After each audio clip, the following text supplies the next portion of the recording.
Assalamualaikum sahabat, bagaimana kabarnya hari ini? Kami doakan semoga sehat selalu, dan jika ada yang sakit, semoga Allah memberikan kesembuhan. Hari kiamat merupakan peristiwa besar yang akan dihadapi oleh seluruh makhluk di dunia. Islam memberikan banyak penjelasan mengenai kejadian-kejadian yang akan terjadi pada saat itu melalui Al-Quran dan hadis-hadis Nabi SAW. Berdasarkan hadis-hadis yang telah disebutkan, kita akan menguraikan secara mendalam tentang peristiwa kiamat, termasuk munculnya Dajjal, kedatangan Nabi Isa alaihissalam, keadaan manusia di padang mahsyar, dan siksaan bagi orang-orang yang ingkar. Salah satu tanda besar kiamat adalah munculnya Dajjal, seorang pendusta besar yang akan menyesatkan banyak orang. Dalam hadis dari Abdullah bin Amr radhiyallahu an, Rasulullah SAW bersabda, "Dajjal akan keluar di tengah-tengah umatku, lalu tinggal selama 40. Aku tidak tahu apakah yang beliau maksud 40 hari, 40 bulan, atau 40 tahun. Lalu Allah menurunkan Isa bin Maryam. Lalu Nabi Isa mencari Dajjal dan membinasakannya." Hadis riwayat Muslim. Menurut hadis yang lain, Dajjal akan tinggal di bumi selama 40 hari. Rasulullah SAW bersabda, 40 hari. Satu hari itu bagaikan 1 tahun. Satu hari lainnya bagaikan 1 bulan, dan satu hari lainnya bagaikan 1 Jumat, sedangkan hari-hari lainnya bagaikan hari-hari kalian. Hadis riwayat Muslim. Dajjal akan membawa fitnah besar, di mana ia mampu melakukan hal-hal luar biasa untuk menipu manusia, seperti menurunkan hujan, menghidupkan orang mati, dan memberikan makanan bagi orang-orang yang mengikutinya. Namun, Nabi Isa alaihissalam akan turun ke bumi untuk membunuhnya.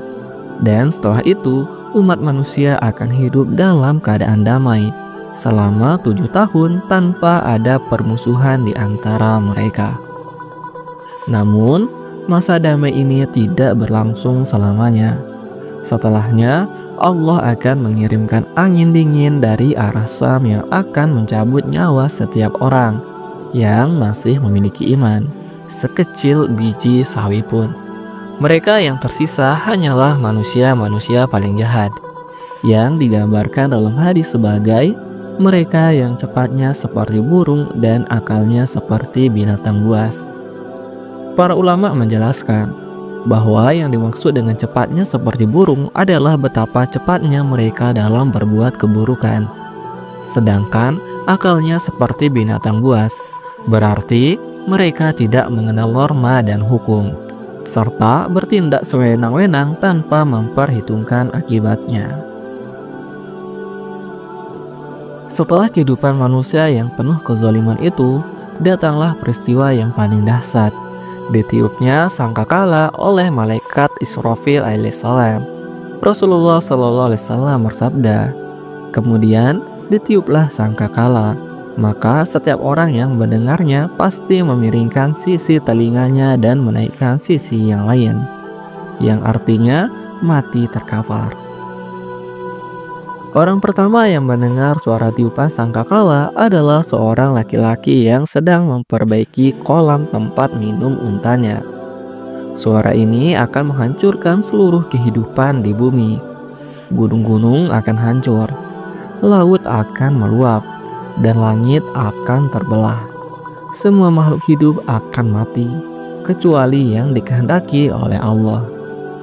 Setelah itu, Allah akan menurunkan hujan seperti gerimis yang akan menyebabkan jasad manusia tumbuh kembali. Kemudian sangkakala ditiup untuk kedua kalinya, dan seluruh manusia akan dibangkitkan untuk menghadapi hari perhitungan. Setelah dibangkitkan dari kubur, manusia akan dikumpulkan di padang mahsyar, sebuah tempat yang luas dan datar. Disinilah mereka akan menghadapi pengadilan Allah. Rasulullah SAW bersabda, manusia akan dikumpulkan pada hari kiamat dalam 3 golongan.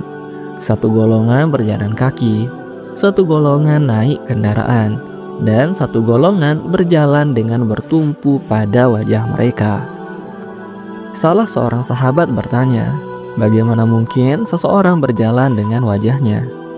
Lalu Rasulullah SAW menjawab, sesungguhnya zat yang membuat mereka berjalan dengan bertumpu pada telapak kaki juga kuasa untuk membuat mereka berjalan dengan bertumpu pada wajah mereka. Hadis riwayat Tirmizi. Di padang mahsyar, matahari akan didekatkan dengan jarak hanya 1 mil dari kepala manusia. Panas yang luar biasa akan membuat manusia berkeringat sesuai dengan kadar amal mereka. Rasulullah SAW bersabda, pada hari kiamat, matahari akan didekatkan kepada seluruh makhluk hingga berjarak 1 mil. Sehingga manusia akan mencucurkan keringat sesuai dengan kadar amalan masing-masing. Di antara mereka, ada yang keringatnya sampai ke mata kaki, ada yang keringatnya sampai ke lutut, ada yang keringatnya sampai ke pinggang, dan ada pula yang dikekang oleh keringatnya sendiri sampai ke mulutnya. Hadis riwayat Muslim. Pada saat itu, manusia akan mengalami ketakutan yang luar biasa. Mereka akan berlarian mencari perlindungan, tetapi tidak ada tempat untuk bersembunyi. Setiap manusia akan dihisap, ditanya tentang amal perbuatannya di dunia. Di padang mahsyar, keputusan akhir akan ditentukan. Manusia akan dibagi menjadi 2 golongan utama. Pertama, golongan yang beriman dan taat akan mendapatkan rahmat dan masuk ke dalam surga. Yang kedua, golongan yang ingkar dan durhaka akan dimasukkan ke dalam neraka. Dalam hadis disebutkan, kemudian diserukan, keluarkanlah rombongan untuk neraka. Maka ditanyakan seberapa banyak. Lalu dijawab sebanyak 999 dari setiap 1000 orang. Sahabat merasa takut mendengar hadis ini, tetapi Rasulullah SAW menjelaskan bahwa sebagian besar yang akan masuk neraka adalah dari kalangan Ya'juj dan Ma'juj, sedangkan umat Islam yang taat akan menjadi minoritas di hari itu. Bagi orang-orang yang beriman, mereka akan mendapatkan perlindungan dari Allah.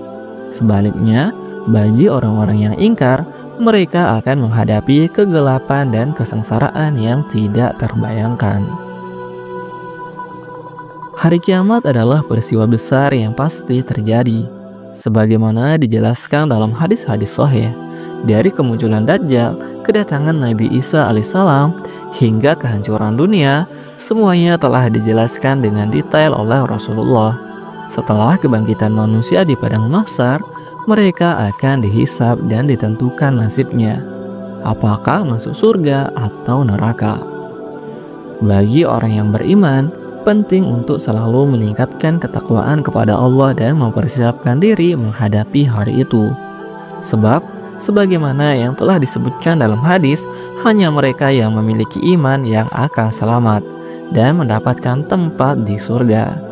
Semoga Allah Subhanahu wa Ta'ala menjadikan kita termasuk golongan yang selamat di hari kiamat dan dimasukkan ke dalam surganya.